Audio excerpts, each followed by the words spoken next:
обвинител ќе првично еве дали сте задоволни од изречената пресуда за случајот? Задоволна. Сега малце задоволна, не можам да кажам задоволна, но сметам дека за она што беше поставено во обвинението и за што се истражуваше и што се докажуваше во текот на постапката се докажа и сметам дека се донесе правилна одлука. Во однос на барањето за притвор, вие баравте притвор за четворица од обвинетите, неправосудно осудени. Сега само еден куќен притвор има.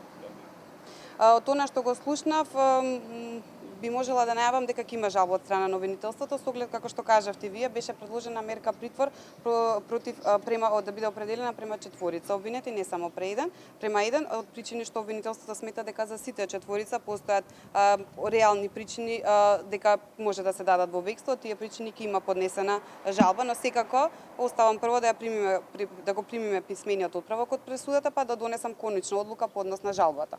На самиот крај на постапката го дополнивте обвинението со кривичното дело лажна исправа од страна на господинот Рачковски, меѓутоа за тој дел судот немаше одлучено, односно не пресуди казна затвор. Како го коментирате тоа?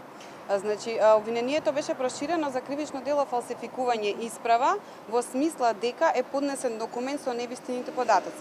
Обвинителството не рече дека самите податоци, зборам како банкарска картица, дека беа издадени лажно од страна на банката, туку начинот на кој што обвинетиот ги презентираше пред судот беше лажен, дотолку повеќе што за ова и самата банка издаде податок, односно наведе дека е баран селектиран извод од банкарска картица, кој што дава на крајот многу различна состојба од она реалната. Од тие причини беше проширено обвинението за кривичното дело фалсификување исправа, односно дека се употребени невестините податоци и според обвинителството тоа е така и во тој дел ќе има жалба по однос на пресудата.